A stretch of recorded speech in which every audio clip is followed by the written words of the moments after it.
Good morning all of you बेटा। Welcome in your practical class. आज हम practical के बारे में आगे डिस्कस करें। प्रीवियस जो क्लास थी बेटा, उस प्रीवियस क्लास के अंदर हमने डिस्कस किया था वॉल्यूमेट्रिक एक्सरसाइज। और ये जो वॉल्यूमेट्रिक एक्सरसाइज थी, इस वॉल्यूमेट्रिक एक्सरसाइज के अंदर हमने डिस्कस किया था टाइट्रेशन। ठीक है बेटा। और ये जो टाइट्रेशन था, ये टाइट्रेशन भी आपके रेडॉक्स टाइट्रेशन थी। और रेडॉक्स टाइट्रेशन भी दो टाइप की थी। पहले वाली जो थी वो हम डिस्कस कर रहे थे कि आपके पास KMnO4 होगा, और उस KMnO4 की जो टाइट्रेशन है वो आपको करानी है फेरस अमोनियम सल्फेट से। दस राइट। यहाँ पर फेरस अमोनियम सल्फेट जो है ये आपके पास नॉन सॉल्यूशन होगा। नॉन सॉल्यूशन होगा KMnO4 का, कैसा है, अननोन सॉल्यूशन होगा। और ये जो अननोन सॉल्यूशन है, इसी की आपको कंसंट्रेशन, मोलरिटी, स्ट्रेंथ जो भी है वो फाइंड आउट करनी है। उसके लिए आपको फेरस अमोनियम सल्फेट का सॉल्यूशन पहले प्रिपेयर करना पड़ेगा। ये ऑलरेडी आपको प्रिपेयर मिलेगा। ठीक है, इसकी हेल्प से आप कैलकुलेशन करेंगे। तो अभी देखिएगा, आपको एक एग्ज़ाम पेपर दिख रहा होगा जो कि लास्ट ईयर का प्रैक्टिकल एग्ज़ाम पेपर था 2020 का। उसके अंदर देखिएगा ये लिखा हुआ है टू प्रिपेयर, आप आई थिंक सबको दिखना चाहिए, कह रहा है टू प्रिपेयर M/20 कंसंट्रेशन आपको बनाना है। टू प्रिपेयर बनाइएगा, क्या बनाइएगा, M/20 कंसंट्रेशन का 250 ml solution of ferrous ammonium sulphate या मोहर सॉल्ट। मोहर सॉल्ट का M/20 कंसंट्रेशन का 250 ml सॉल्यूशन बनाओ। और बनाने के बाद इस सॉल्यूशन को काम में लो, और यूज करने के बाद आप क्या करो, molarity and strength of given potassium permanganate solution, जो KMnO4 सॉल्यूशन है, उस KMnO4 सॉल्यूशन की मोलरिटी और उसकी स्ट्रेंथ जो है उसे कैलकुलेट कीजिए। दस राइट। आई थिंक सबने ये पढ़ लिया होगा। अब हम थोड़ा सा आगे चलते हैं। ठीक है बेटा, ये लीजिए। तो ये जो क्वेश्चन था, इस क्वेश्चन में कह रहा है कि जो फेरस अमोनियम सल्फेट है बेटा, इस फेरस अमोनियम सल्फेट का आपको M/20 कंसंट्रेशन का आपको 250 ml सॉल्यूशन बनाना है। ठीक है। और बनाने के बाद इसकी हेल्प से इसकी आपको क्या कैलकुलेट करनी है, इसकी हेल्प से इसकी मोलरिटी कैलकुलेट कीजिए और इसकी स्ट्रेंथ कैलकुलेट कीजिए। दोनों को कैलकुलेट कर दीजिए। ये आपका 8 मार्क्स का प्रैक्टिकल होगा। ठीक है। तो सबसे पहले मैंने आपको पिछली बार भी सिखाया था, वापस से मैं एक बार रिवाइज करा दूं। सबसे पहले आपको ये जो फेरस अमोनियम सल्फेट का सॉल्यूशन है ये प्रिपेयर करना है। अब इसे प्रिपेयर कैसे करें, तो इसको प्रिपेयर करने के लिए आपको पहले जो फेरस अमोनियम सल्फेट का वो जो कंटेनर है, वो जो डब्बा आपके लैब में रखा है, उसमें से आपको फेरस अमोनियम सल्फेट लेना पड़ेगा। बट उसका कितना अमाउंट यहाँ से हम लें, तो पहले आपको इस अमाउंट का ही कैलकुलेशन करना है। अमाउंट कितना लिया जाए इसको ही कैलकुलेट कीजिए। अमाउंट का कैलकुलेशन कैसे करेंगे, तो अमाउंट का कैलकुलेशन करने के लिए हम यहाँ पर मोलरिटी लगाएंगे। मोलरिटी इज इक्वल टू क्या होता है किसी भी सॉल्यूशन की, given mass into 1000 upon molar mass, sorry सीधा लिख दिया, MB into VmL of solution. ठीक है। अब यहाँ से आप देख लीजिएगा, मोलरिटी आपको दी हुई है 1/20 या 20/m है। M/20 इसका मतलब 1/20 इसकी मोलरिटी है, इज इक्वल टू ये WB अमाउंट इसका जो रिक्वायर्ड है वो आपको कैलकुलेट करना है, इंटू 1000 आपका होगा, divided by MB molar mass किसका है, फेरस अमोनियम सल्फेट का, याद रखना है 392, इंटू VmL सॉल्यूशन कितना बनाना है, 250 ml बनाना है। ये लीजिए 250 से इसे कैंसिल करोगे 4 आ जाएगा। अब आप WB निकाल दीजिए। ठीक है। तो यहाँ से इसे क्रॉस मल्टीप्लाई करोगे तो अभी ऐसे सोच कर लो, 1/20 is equal to WB multiply by 4 है, इधर नीचे डिवाइडेड बाई 392 ऊपर, ये इधर। ठीक है। तो आपके पास आ जाएगा WB multiply by 4 multiply by 20 is equal to है 392। ठीक है। अब आप WB निकालना चाहते हो तो 392 में 4 इंटू 20 का डिवाइड लगा दीजिए। ठीक है। ये लीजिए 8 का भाग इसमें लगाओगे कितना आ जाएगा, 4 आ जाएगा। ठीक है। चौक 32, 4 आ गया। उसके बाद में कितना बचा है, 32, 7 बच जाएगा, 78, 64, 8 9 72, 9 आ जाएगा। 9 आ जाएगा, उसके बाद 72, 6 बच जाएगा, 0 हो जाएगा, 60 हो जाएगा, 8 पंजे,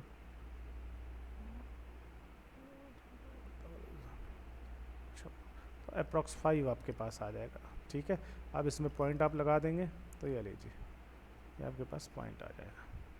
तो अप्रॉक्स आपको कितना लेना है, ये 4.9 ग्राम। ठीक है, मैंने सही लगाया गलत लगाया चेक कर लीजिए एक बार। ठीक है, तो आई थिंक ये आपके पास में कितना आना चाहिए, 4.9 ग्राम के लगभग आपका आना चाहिए। 398 डिवाइडेड बाई 8। ठीक है, 8 चौक 32 हो गया, कितना बचा, 398 थोड़ी था, 392 था ना, हाँ यही तो गड़बड़ हुआ, 392 है, अब सही आ जाएगा। कितना बचेगा यहाँ से, 7 2 8 9 72, 4.9, दैट्स इट, 4.9। ठीक है, ग्राम, 4.9 ग्राम। तो आपको क्या करना है, कैलकुलेशन आपने कर ली है, 4.9 ग्राम आपके पास में आ गया है।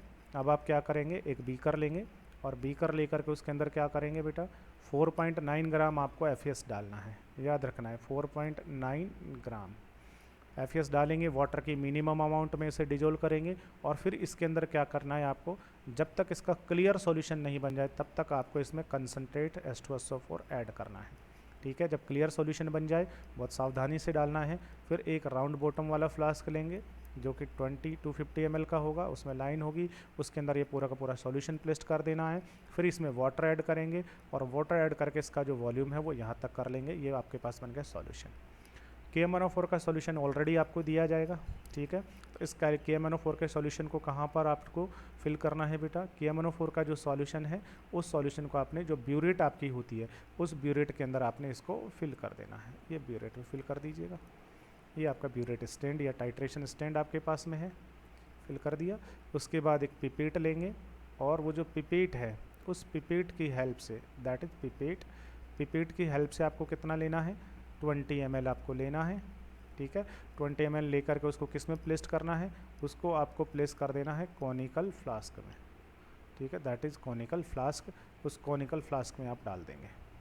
क्या आ गया है, 20 ml FAS, 10 ml भी हो सकता है, जो पिपेट का साइज उसका कोडिंग आ जाएगा। ठीक है, और उसके बाद इस फ्लास्क को कहाँ ले जाके लगा देंगे, तो फ्लास्क, उस फ्लास्क को आप यहाँ पर, ठीक है, ये लीजिए 20 ml सॉल्यूशन होगा, इसको नॉब को खोलेंगे, ड्रॉप बाय ड्रॉप आपको इसके अंदर ऐड करना है। ये जो KMnO4 का सॉल्यूशन है ये कौन सा होगा, पर्पल कलर का होगा। जैसे ही एक ड्रॉप यहाँ जाएगा कलर डिसअपियर हो जाएगा, शेक करते रहेंगे, ड्रॉप बाय ड्रॉप इसे ऐड करते रहेंगे। जहाँ पर इसमें बिल्कुल लाइट पिंक कलर आ जाए वहीं पर ही इस नॉब को स्टॉप कर देंगे। और स्टॉप करने के बाद पहले इसका वॉल्यूम यहाँ तक था 0 तक, ठीक है बेटा, और उसके बाद इसका वॉल्यूम यहाँ तक हो गया है। ठीक है, कितने तक हो गया, मान लीजिए ये हो गया है 19.5 तक। इन दोनों का जो डिफरेंस है वो कैलकुलेट कर लोगे, ये आपके पास वॉल्यूम काम आ गया। ये जो वॉल्यूम है इसे हम V2 कहेंगे, और पिपेट से जो तुमने FAS लिया है 20 ml, इस वॉल्यूम को हम क्या कहेंगे, V1 कह देंगे। दोनों का दोनों वॉल्यूम्स आ गए। अब इन दोनों वॉल्यूम की हेल्प से हम क्या करेंगे, कैलकुलेशन करेंगे, और कैलकुलेशन करने के बाद हम क्या करेंगे, मोलरिटी और स्ट्रेंथ को कैलकुलेट कर देंगे। दैट्स राइट, ये लीजिए, ये हो गया आपका टाइट्रेशन की एक्सरसाइज। ठीक है, अब कैसे करेंगे, अब मैं आपको थोड़ा सा इसको लिखने का जो तरीका है वो पूरा का पूरा बता दूं कि आपको कैसे ये लिखना है। ठीक है, आपको कैसे ये रिटर्न करना है। फिर आप एक प्रैक्टिकल रिकॉर्ड खरीदेंगे और प्रैक्टिकल रिकॉर्ड परचेज करने के बाद आप इसे रिटर्न करेंगे। ठीक है, ये आपका फ्रंट पेज है। इस पेज के ऊपर आप यहाँ पर लिखोगे experiment number 1, that is first experiment. ठीक है बेटा, अब सबसे पहले आपको लिखना है आपका ऑब्जेक्ट। ऑब्जेक्ट क्या होगा, जो आपका क्वेश्चन है वही एज इट इज़ आपका ऑब्जेक्ट हो जाएगा। ठीक है, कि आपको क्या प्रिपेयर करना है, प्रिपेयर कीजिए M/20 कंसंट्रेशन का 250 ml ऑफ FAS सॉल्यूशन। ये तो प्रिपेयर करना है, और इसे फाइंड आउट क्या करना है, आपको फाइंड आउट करना है मोलैरिटी एंड स्ट्रेंथ। ठीक है, किसकी करनी है, ऑफ KMnO4 की, ये आपको फाइंड आउट करना है। ये आपने ऑब्जेक्ट लिख लिया है, ठीक है ना, जो क्वेश्चन में दिया जाएगा एज इट इज। ऑब्जेक्ट लिखने के बाद फिर आपको थोड़ा सा लिखना पड़ेगा इसका, ऑब्जेक्ट लिखने के बाद फिर आप लिखोगे इसकी थ्योरी या प्रिंसिपल लिखोगे। इसकी थ्योरी क्या कहती है? थ्योरी ये कहती है बेटा कि KMnO4 जो है ये एक स्ट्रॉन्ग ऑक्सीडाइजिंग एजेंट होता है, और DF ब्लॉक वाले चैप्टर में पढ़ेंगे कि एसिडिक मीडियम में ये और भी स्ट्रॉन्ग होता है। ठीक है, तो हम कहेंगे कि KMnO4 is a strong oxidising agent in acidic medium. फिर आपके माइंड में एक क्वेश्चन आएगा कि सर KMnO4 जो है ये ऑक्सीडाइजिंग एजेंट होता है, स्ट्रॉन्ग ऑक्सीडाइजिंग एजेंट होता है ये, बट एसिडिक मीडियम में। बट एसिडिक मीडियम कहाँ हुआ भाई? तो बेटा आप याद रखो, यहाँ आपका एसिडिक मीडियम ऑलरेडी हो चुका है। कैसे हो चुका है? क्योंकि जब आपने सॉल्यूशन बनाया था, किसका बनाया था? फेरस अमोनियम सल्फेट का जब आपने सॉल्यूशन बनाया था तो इस सॉल्यूशन की प्रिपरेशन में आपने क्या मिलाया था? Concentrate H2SO4। वो H2SO4 यहाँ पर पहले से ही एडेड है, तो यहाँ जब KMnO4 ऊपर से आएगा तो इसका मीडियम ऑलरेडी एसिडिक होगा, याद रखना है। दस राइट, एसिडिक मीडियम पहले से ही है। तो KMnO4 जो होता है बेटा ये एक स्ट्रॉन्ग ऑक्सीडाइजिंग एजेंट होता है। ठीक है, किसमें? एसिडिक मीडियम में। KMnO4 is a strong oxidizing agent in acidic medium। ठीक है, it oxidized Fe positive 2 ions, ठीक है ना, into Fe positive 3 ions and gives, ये Fe positive 2 आइनों को, फेरस आइनों को फेरिक आइनों में ऑक्सीडाइज कर देता है, और जब रिएक्शन कंप्लीट हो जाती है and gives a light pink color, at completion of reaction।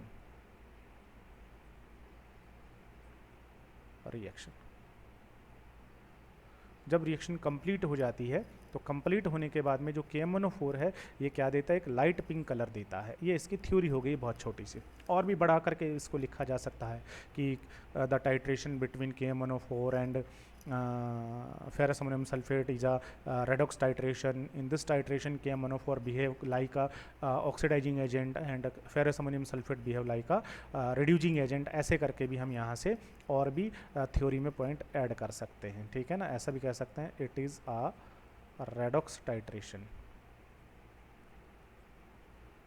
it is a redox titration। in this titration KMnO4 behave like oxidizing agent and ferrous ammonium sulfate works as reducing agent। ठीक है, चलिएगा, theory हो गई। Theory होने के बाद फिर आपको यहाँ पर लिखना पड़ेगा केमिकल रिएक्शन।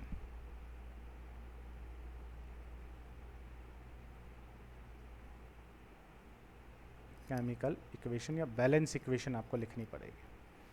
पहले आप इसकी मॉलिक्यूलर इक्वेशन लिख दीजिए। मॉलिक्यूलर इक्वेशन क्या होगी देखिएगा। आपने क्या किया? आपने KMnO4 को ऐड किया है, तो KMnO4 ये आपने डाला। किस में ऐड किया है? फेरस अमोनियम सल्फेट में। तो आपके पास फेरस अमोनियम सल्फेट है, फेरस अमोनियम सल्फेट आपके पास में है, FeSO4 डॉट NH4 का होल ट्वाइस SO4, ठीक है, और डॉट 6H2O। और मीडियम ऑलरेडी पहले से कैसा है? एसिडिक है, H2SO4 पहले से मिलाया हुआ है। तो एसिडिक मीडियम में जो KMnO4 है ये इस फेरस को ऑक्सीडाइज कर देगा। ठीक है, जब रिएक्शन बैलेंस होगी तो तुम्हें याद रखना है कि KMnO4 है बेटा इसके 2 मोल्स, फेरस अमोनियम सल्फेट के 10 मोल्स, और इसके कितने मोल्स काम आते हैं? 8। ठीक है ना, याद हो जाएगा आराम से। कैसे याद होगा? 2 और 8 दोनों को मिलाएंगे कितना बनेगा? 10, 2 8 10।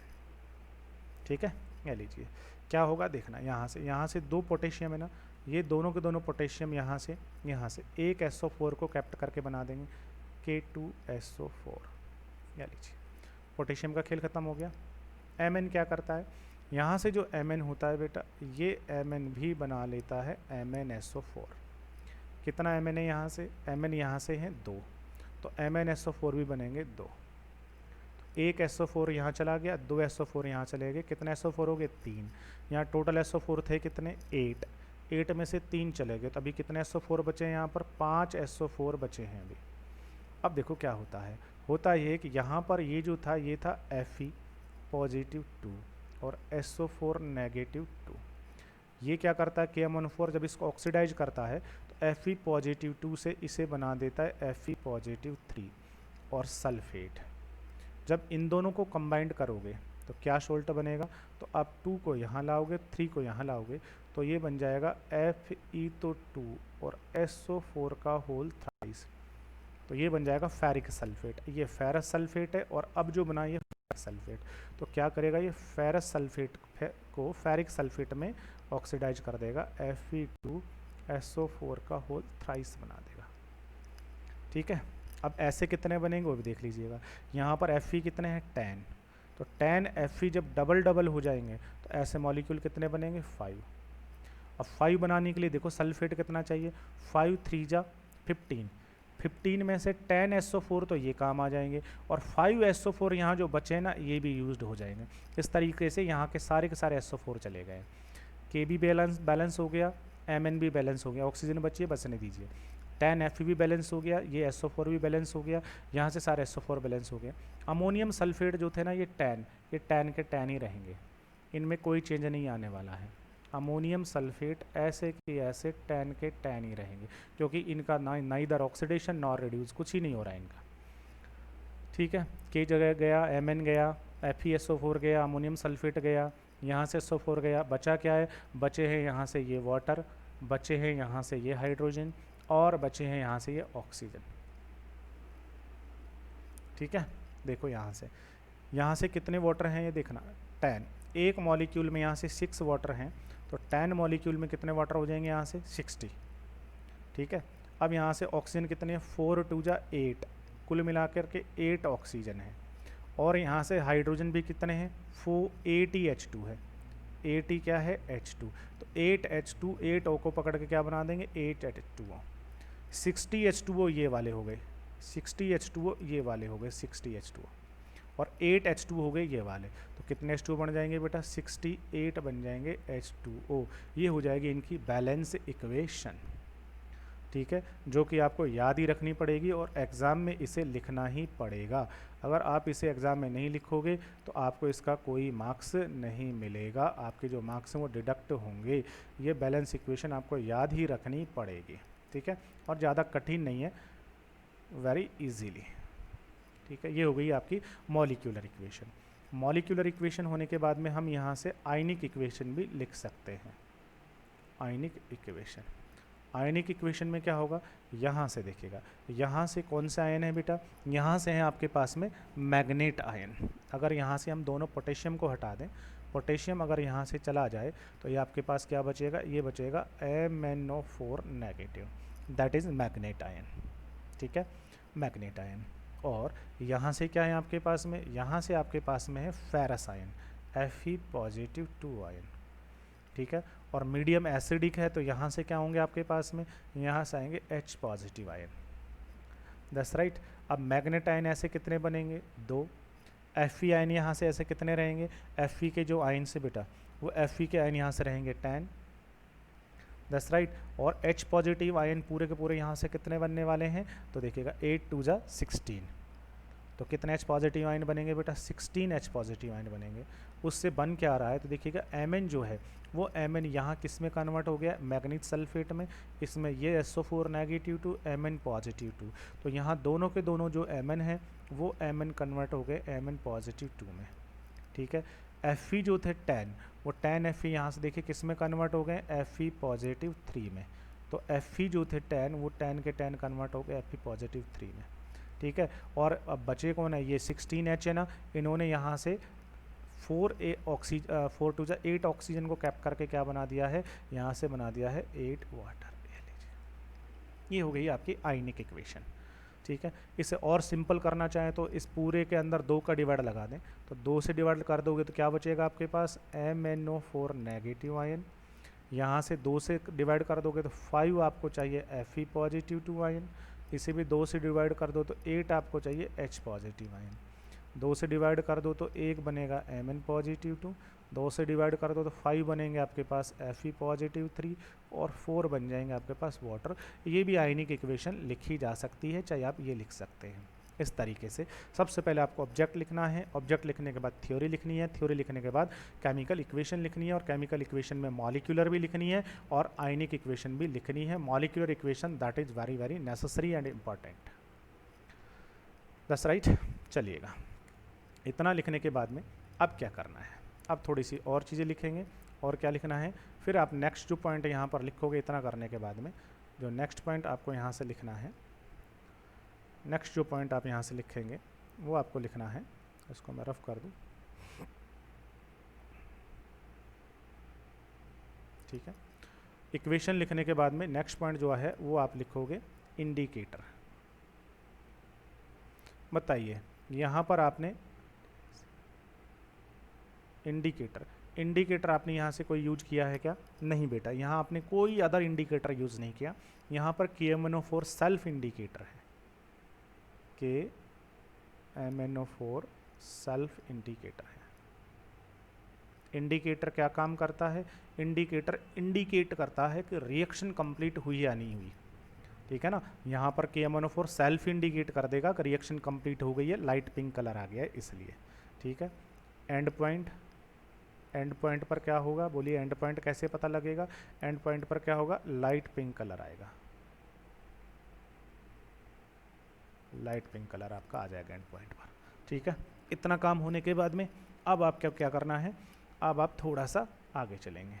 अब आपको क्या करना है, ये जो पूरा का पूरा एक्सपेरिमेंट आपने किया है, इस पूरे एक्सपेरिमेंट को एक टेबल के अंदर ट्रा करोगे, that table known as observation table. तो अब जो आपको बनानी है वो बनानी है ऑब्जर्वेशन टेबल। नेक्स्ट जो पॉइंट होगा वो आपका होगा ऑब्जर्वेशन टेबल, ऑब्जर्वेशन टेबल। ठीक है, क्या लीजिए, ऑब्जर्वेशन टेबल के अंदर आपको क्या करना है, कई सारे पॉइंट कॉलम्स बनाने हैं। देखिएगा कितने कॉलम बनाने हैं, मैं यहाँ पर ड्रा करूँ।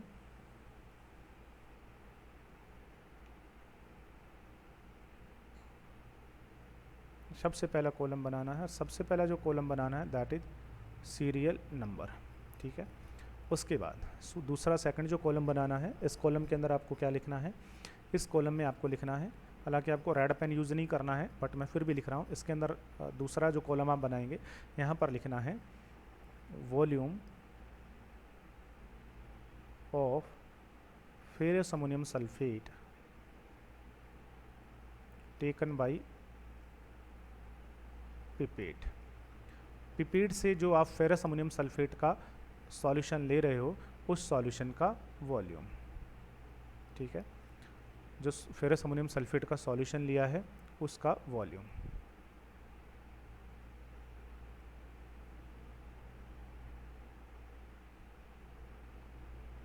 ठीक है, उसके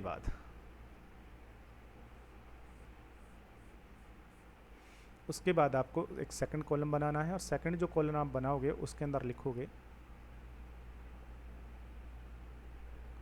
रीडिंग ऑफ ब्यूरेट। ब्यूरेट की रीडिंग जो है वो आपको यहाँ पर लिखनी है, रीडिंग ऑफ ब्यूरेट। ब्यूरेट जो है बेटा, उस ब्यूरेट की रीडिंग आपको 2 तरीके की रीडिंग्स आपको लिखनी है। पहली जो रीडिंग लिखोगे दैट इज इनिशियल। इनिशियल को यहाँ मैं ए से लिख देता हूँ, और फिर मुझे लिखनी है फाइनल। फाइनल को यहाँ से बी से लिख देता हूँ। फिर इन रीडिंग की हेल्प से आपको यहाँ पर नेक्स्ट जो कॉलम है उसमें लिखना है used volume of KMnO4। KMnO4 का कितना जो वॉल्यूम है वो टाइट्रेशन में यूज्ड हुआ, वो जो वॉल्यूम है वो आपको लिखना है। ठीक है ना, यूज्ड वॉल्यूम ऑफ KMnO4। उसके बाद लास्ट कॉलम बनाओगे और जो लास्ट कॉलम होगा उसमें आपको लिखना है कॉनकॉर्डेंट वॉल्यूम ऑफ KMnO4, इसे हम कहेंगे V2। और यूज्ड वॉल्यूम ऑफ KMnO4 जो आप निकालोगे ये निकालना है आपको B-A करके। ये लीजिए, इस तरीके से आप क्या करेंगे, जो आपका ऑब्जर्वेशन टेबल है उसे ड्रॉ करना है सेम इसी पैटर्न में आपको, ठीक है ना। इसके अलावा इसको पूरी को बाउंड्री करना है अच्छे से, चारों तरफ से ये बंद होना चाहिए, इस चीज़ का भी मार्क्स होता है, ठीक है। अब देखिएगा, सबसे पहला मुझे बताइए volume of FeS taken by pipette. याद कीजिएगा, पिपेट से आपने फेरस अमोनियम सल्फेट का कितना वॉल्यूम आपने लिया था। तो आपको यहाँ से अगर मैं दिखा दूँ एक बार, तो ये आपके पास में फेरस अमोनियम सल्फेट था और इस फेरस अमोनियम सल्फेट का आपने पिपेट की हेल्प से कितना वॉल्यूम लिया था फेरस अमोनियम सल्फेट का, ये आपने 20 ml वॉल्यूम लिया था V1। तो volume of FeS taken by pipette V1 कितना था, दैट इज़ 20 ml, ठीक है।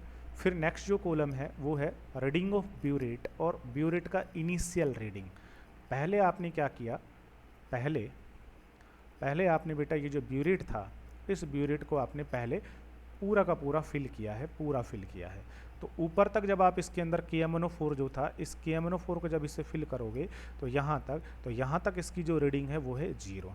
तो इसका जो इनिशियल रीडिंग था ब्यूरेट का, वो इनिशियल रीडिंग कितना था आपका 0.0। ये लीजिए रीडिंग है और ये वॉल्यूम नहीं है। फिर फाइनल क्या था बेटा, फाइनल देखिए, जब ये ड्रॉप बाय ड्रॉप जो आपका KMnO4 है ये इससे आउट होता रहेगा और जहाँ लाइट पिंक कलर आएगा वहाँ जब आप नॉब को स्टॉप करोगे तो फिर आप इसका जो रीडिंग है फिर से नोट करोगे। तो ये जो रीडिंग है, ये रीडिंग आपकी कौन सी है, ये है आपकी final reading, that's right, final reading. तो फाइनल जो रीडिंग आपके पास में यहाँ पर आई है वो आपके पास आ गई है 19.5 m। अब कितना वॉल्यूम यूज्ड हुआ, तो आप क्या करेंगे, कितना वॉल्यूम यूज्ड हुआ भाई कैसे कैलकुलेट करोगे, तो आपने क्या करना है, कितना वॉल्यूम यूज्ड हुआ क्या करेंगे, तो ये जो फाइनल रीडिंग आपके पास आई है, इस फाइनल वाली में से ये जो आपके पास थी फाइनल वाली, इसमें से उसको अगर डिडक्ट कर देंगे तो आपके पास ये जो एरिया है ये आ जाएगा, ये आपका होगा यूज्ड वॉल्यूम, दैट्स राइट। तो यूज्ड वॉल्यूम निकालने के लिए आप क्या करेंगे, B-A कर देंगे, और B-A करने का मतलब है कि इसमें से आप इसको डिडक्ट करोगे, तो 19.5 में से 0.0 को डिडक्ट करोगे तो आपके पास क्या बचेगा, 19.5 बचेगा। और अब यहाँ पर उसने वॉल्यूम कहा है और वॉल्यूम का तो यूनिट होता है, अब आपको ml लिखना पड़ेगा, दैट्स राइट। उसके बाद फिर से आप एक्सपेरिमेंट करोगे, हो सकता है एक बार आपके रीडिंग ठीक नहीं आई हो, फिर से आपने पिपेट से कितना लेना है 20 ml, ठीक है। इनिशियल रीडिंग कितनी होगी 0.0, फाइनल रीडिंग कितनी होगी मान लीजिए 90.4 है, तो यूज्ड वॉल्यूम कितना हो गया 90.4 ml। फिर से एक बार फिर करोगे कहोगे सर कब तक करना है, बेटा रूल्स ये कहते हैं कि जब तक आपकी 2 एडजसेंट रीडिंग बराबर नहीं आए तब तक करना है, ठीक है ना। तो 3 4 5 बार करेंगे और तब तक करेंगे जब तक 2 एडजसेंट रीडिंग इक्वल नहीं आ जाए। तो मान लीजिए तीसरी बार आपकी क्या हुई कि सेकंड और थर्ड जो रीडिंग है ये दोनों आपकी एडजेसेंट आ गई, बिल्कुल 2 एडजेसेंट रीडिंग आपकी इक्वल आ गई, ठीक है। इसका मतलब ये हुआ कि जो फेरस अमोनियम सल्फेट का हर बार आप 20-20 जो यूज कर रहे हो, उसके साथ में KMnO4 जो है बेटा, इस KMnO4 का ओवरऑल कितना वॉल्यूम रिएक्ट कर रहा है, KMnO4 जो है बेटा, इस KMnO4 का 19.4 जो वो ml वॉल्यूम है, ये 19.4 ml जो वॉल्यूम है ये रिएक्ट कर रहा है, that is कॉनकॉर्डेंट volume of KMnO4 इतना। तो इसके फिक्स वॉल्यूम के साथ इसका इतना वॉल्यूम रिएक्ट करता है, दैट इज ऑब्जर्वेशन टेबल हो गई है, ठीक है। इस तरीके से आपके पास 2 वॉल्यूम हो गए, taken volume of ferrous ammonium sulphate 20 and consumed या used volume of KMnO4 is 19.4 ml, दोनों के वॉल्यूम आ गए। अब ये जो इन दोनों के वॉल्यूम्स आपके पास आए हैं, इन वॉल्यूम की हेल्प से अब हम क्या करेंगे, कैलकुलेशन करेंगे। तो अब हमारा नेक्स्ट जो पॉइंट है वो स्टार्ट होता है, और नेक्स्ट जो पॉइंट है वो होता है कैलकुलेशन। तो नेक्स्ट जो पॉइंट अब आपको लिखना है वो लिखना है calculation.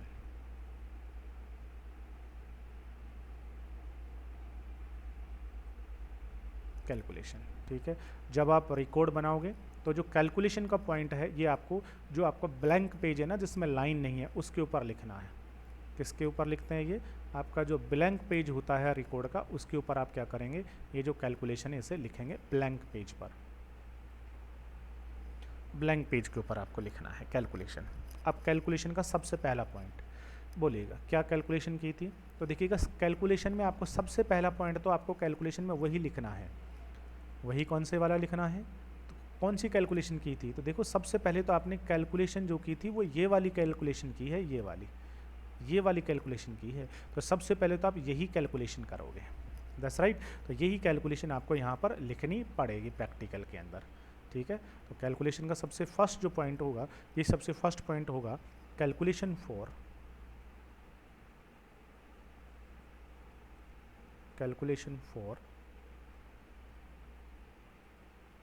Amount of ferrous ammonium sulphate.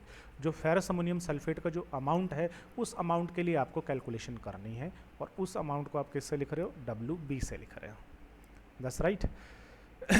कैसे कैलकुलेशन करोगे? तो आप क्या लिखोगे? वी नो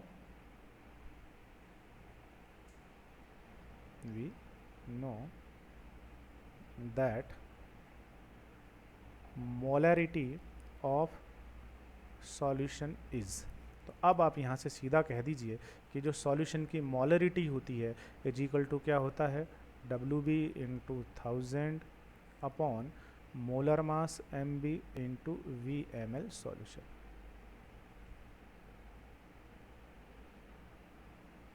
ठीक है, इंटू VmL ले लीजिए।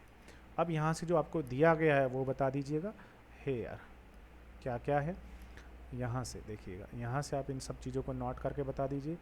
WB is equal to required amount, ऐसे लिख दीजिए, रिक्वायर्ड अमाउंट ऑफ FAS, ये आपको कैलकुलेट करना है। MB क्या है? मोलर मास ऑफ FAS, ये 392.16 होता है, बट अगर आपने 392 लिखा तो भी चलेगा। ठीक है, उसके बाद मोलरिटी कितनी है? मोलरिटी ऑफ सॉल्यूशन कितना है बेटा? M/20 का मतलब 1/20 M, और V क्या है? Volume of solution. सॉल्यूशन का वॉल्यूम कितना बनाना है? 250 ml, यह लीजिए। ठीक है, ये सारी की सारी चीज़ आपको नॉन है। अब इन सबको रख के यहाँ से क्या निकाल दीजिए? WB निकाल दीजिएगा। तो बोलिएगा WB इज इक्वल टू क्या आ जाएगा? तो जो मोलरिटी है उसको मल्टीप्लाई करो किससे? MB से, मल्टीप्लाई करो VmL ऑफ सॉल्यूशन से, और डिवाइड किसका लगा दीजिएगा? डिवाइड जो है वो लगा दीजिएगा इसके अंदर 1000 का। ठीक है, इज इक्वल टू मोलरिटी कितनी है? 1/20 इंटू मोलर मास कितना होता है? 392 इंटू वॉल्यूम कितना है? 250, और डिवाइड किसका लगा दीजिएगा? 1000 का। सॉल्व करोगे तो कितना आ जाएगा आपके पास? 4.9 ग्राम। ये लीजिए, पहली कैलकुलेशन हो गई है। अब पहली कैलकुलेशन करने के बाद अब आपको दूसरी कैलकुलेशन करनी है, और दूसरी जो कैलकुलेशन है उसके अंदर आप क्या कैलकुलेट करेंगे? अब आपको कैलकुलेट करना है वॉल्यूम की हेल्प से मोलैरिटी।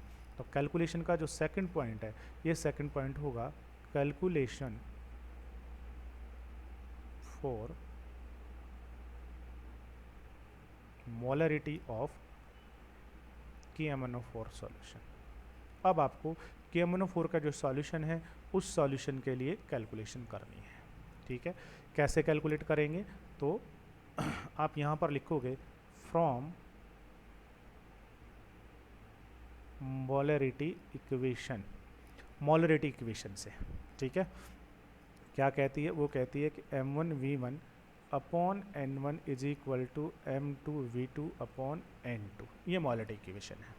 ठीक है, अब आप बता दीजिए यहाँ पर कौन क्या है। तो यहाँ पर आप कहोगे सर हेयर, कौन क्या है यहाँ से?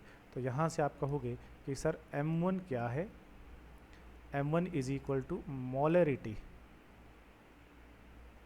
ऑफ FAS है। V1 क्या है? V1 is equal to volume of FAS है, और N1 क्या है? Is equal to number of moles of FAS। ठीक है, उसके बाद M2 क्या है, M2 is equal to molarity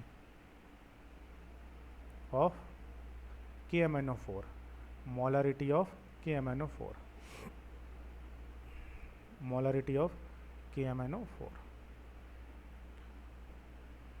of KMnO4। V2 क्या है, वॉल्यूम ऑफ KMnO4, और N2 क्या है, number of moles of KMnO4। अब यहाँ से देखिएगा, M1 मोलरिटी है, ये क्वेश्चन में आपको अपने आप दी हुई है, ये मोलरिटी है आपके पास में। मोलरिटी ऑफ सॉल्यूशन या FAS की कितनी है बेटा, ये आपके पास में है 1/20 m। Solution V1 volume of FAS का वॉल्यूम टोटल तो आपने 250 ml बनाया है, बट आप यूज्ड कितना ले रहे हो टाइट्रेशन में, यूज जो कर रहे हो वो कर रहे हो 20 ml, तो यहाँ 20, अगर 10 कर रहे हो तो यहाँ क्या लेना है आपने, 10 ml लिखना है। मोल्स ऑफ FAS के कितने मोल्स काम आ रहे हैं, तो ये आपको कहाँ पर मिलेगा, FAS के जो मोल्स हैं बेटा, FAS के जो मोल्स हैं, ये FAS के मोल आपको मिलेंगे कहाँ पर, बैलेंस इक्वेशन में। तो एक बार आप बैलेंस इक्वेशन देख लीजिएगा, तो जो बैलेंस इक्वेशन, उस बैलेंस इक्वेशन में देखिएगा जो FAS है बेटा, यहाँ से इस FAS के देखिएगा मोल्स कितने हैं, FAS के मोल है 10 और KMnO4 के मोल कितने हैं 2। ये आपको याद रखना ही रखना है, ये काम की चीज़ है, ठीक है ना। तो नंबर ऑफ मोल्स जो यहाँ पर काम आ रहे हैं वो FAS के कितने काम आ रहे हैं 10 और KMnO4 के कितने काम आ रहे हैं बेटा 2, ठीक है। तो ये चीज़ आपको याद रखनी है। तो मोल्स ऑफ FAS के कितने मोल्स यहाँ पर यूज्ड हो रहे हैं बेटा, वो हो रहे हैं 10। मोलरिटी ऑफ KMnO4 ये आपको कैलकुलेट करनी है, तो इसका आगे क्वेश्चन मार्क लगा दीजिए, यही चाहिए, फाइंड आउट करनी है, ठीक है। उसके बाद वॉल्यूम ऑफ KMnO4 का कितना वॉल्यूम, तो ये आपकी होगी रीडिंग, तो इसे रीडिंग में देखिएगा KMnO4 का कितना वॉल्यूम, तो कॉन्कॉर्डेंट वॉल्यूम जो है उसे चेक कीजिएगा। तो जो कॉन्कॉर्डेंट वॉल्यूम है वो कितना है बेटा, कॉन्कॉर्डेंट वॉल्यूम जो है वो है 19.4। Concordant volume of KMnO4 V2 जो है आपके पास में वो है 19.4, तो यहाँ से आपको 19.4 आपको लिखना है, ठीक है। पूरा का पूरा प्रोसीजर सब कुछ सेम रहेगा, बस ये जो रीडिंग है ना, ये रीडिंग आपकी बदल जाएगी, हर स्टूडेंट की अलग अलग हो जाएगी, तो ये आपका चेंज हो जाएगा, बाकी सबका यही कॉमन रहेगा 19.4 ml। उसके बाद number of moles of KMnO4 के कितने मोल्स हैं, तो ये इक्वेशन के अंदर है 2, सब कुछ फिक्स रहेगा। FAS की मोलरिटी ये आपको 1/20 दी है, तो ये क्वेश्चन के अकॉर्डिंग ये भी चेंज हो जाएगी, ये 20 रहेगा, ये 10 रहेगा, ये रीडिंग चेंज हो जाएगी, ये 2 ही रहेगी। अब आपको यहाँ से सारी चीज़ नॉन है, आप यहाँ से आप क्या कैलकुलेट कर लीजिएगा M2। अब अगर आपको यहाँ से M2 कैलकुलेट करना है, M2 is equal to N2 को ऊपर ले जाओ, V2 को नीचे ले आओ, क्रॉस मल्टीप्लाई करोगे तो M1 V1 N2 divided by क्या हो जाएगा N1 V2। अब सारी की सारी वैल्यूज़ रख दीजिएगा, M2 is equal to M1 की वैल्यू कितनी है 1/20 इंटू V1 कितना है 20 इंटू V1 हो गया, N2 कितना है, N2 है 2 डिवाइडेड बाई N1 कितना है, N1 है 10 इंटू V1 कितना है V2 जो है वो है 19.4। ये लीजिए 20 से ये 20 कैंसल्ड हो जाएगा, 2 से आपका इसके डिवाइड करोगे 5 आ जाएगा, तो कितना आ गया है आपके पास में, ये आपके पास ऊपर बचा है ओनली 1 और नीचे आ गया है 5 इंटू 19.4। न लीजिए, ठीक है, कितना आ जाएगा 1/5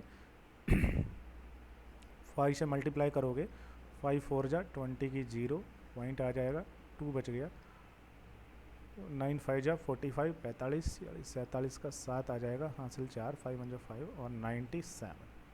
ये लीजिए, तो ये आपके पास आ गया 1/97, ये आपके पास आ गई है मोलारिटी। ये लीजिए, मोलारिटी होने के बाद में अब आपको कैलकुलेशन का थर्ड पॉइंट कैलकुलेट करना है, और थर्ड पॉइंट क्या है, कैलकुलेशन फॉर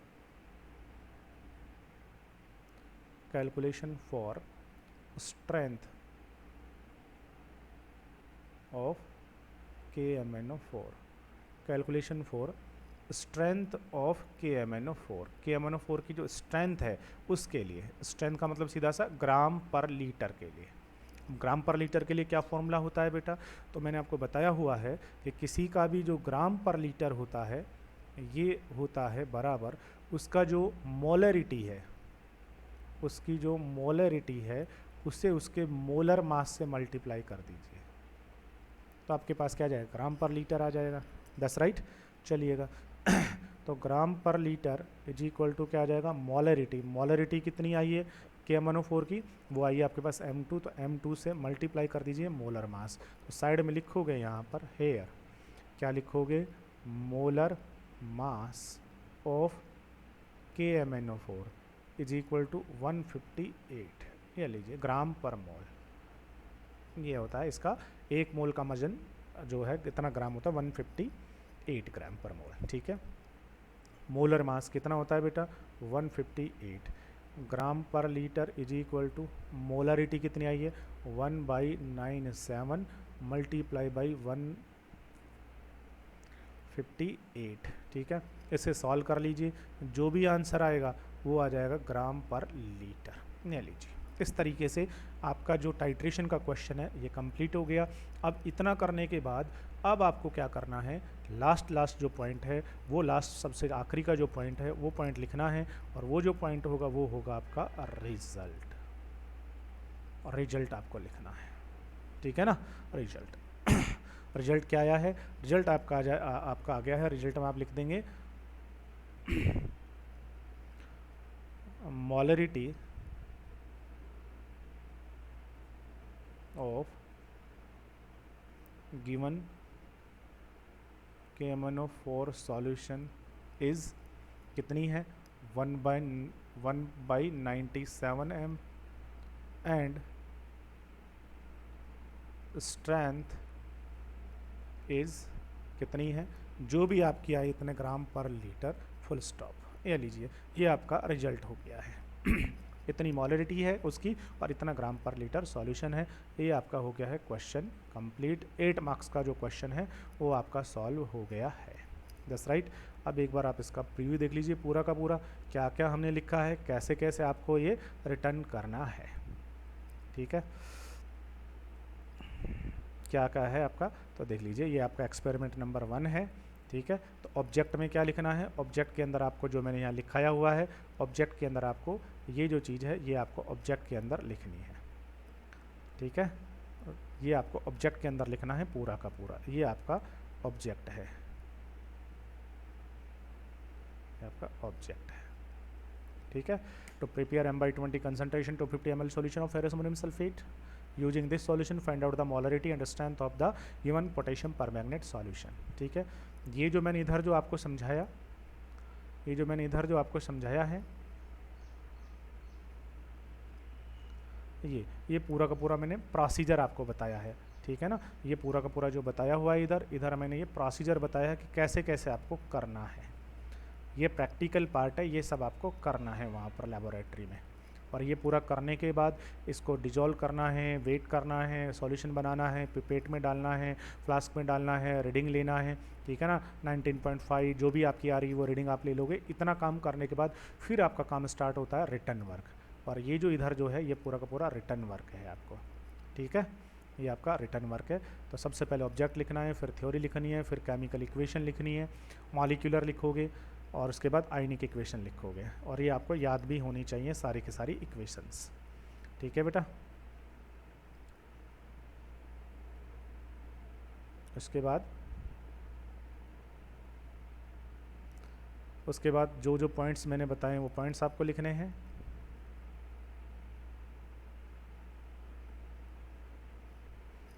आयनिक इक्वेशन के बाद इंडिकेटर आपको लिखना है, इंडिकेटर लिखने के बाद से फिर आपको एंड पॉइंट लिखना है, फिर उसके बाद ऑब्जर्वेशन टेबल बनानी है सेम इसी पैटर्न में, फिर कैलकुलेशन स्टार्ट कर देना है, जो कि आपके प्रैक्टिकल के ब्लैंक पेज पर करोगे कैलकुलेशन आप। ठीक है, कैलकुलेशन का पहला पॉइंट होगा, फिर दूसरा पॉइंट होगा, फिर तीसरा पॉइंट होगा, और इतना होने के बाद फिर आप क्या लिखेंगे, इसका जो फाइनल रिजल्ट आपका आया है वो रिजल्ट जो है वो रिजल्ट आप लिख देंगे। Then your first experiment is complete. That's right. Okay, thank you. Next time में हम ऐसे ही एक दो और क्वेश्चन जो हैं वो सॉल्व करेंगे। ठीक है बेटा, और उसके बाद में फिर नेक्स्ट जो एक्सरसाइज होगी उसे हम अंडरस्टैंड करेंगे। Okay, bye bye, thank you. एक बार पूरा का पूरा दोबारा से देख लीजिएगा।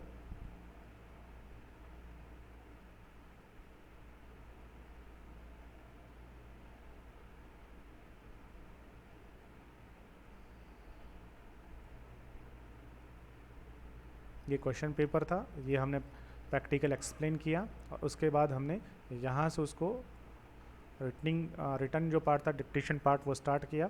Object, theory, chemical equation, indicator, and point, observation table, फिर कैलकुलेशन, और कैलकुलेशन करने के बाद से सबसे आखिरी में रिजल्ट। ये आपका पूरा का पूरा जो है वो आपका हो गया है कंप्लीट। दस राइट, ऐसे करके, ठीक है ना। ये आपका हो गया है पूरा का पूरा रिजल्ट तक का, ये आपका एक एक्सपेरिमेंट है कंप्लीट। ऐसे ही टाइट्रेशन आपको कम से कम 6-7 जो है वो टाइट्रेशन का एक्सपेरिमेंट करने हैं, उसके बाद सॉल्ट एनालिसिस, कंटेंट बेस्ड, तब जाके आपका प्रैक्टिकल का जो रिटर्न वर्क है वो कंप्लीट होगा। Okay, thank you again, thank you.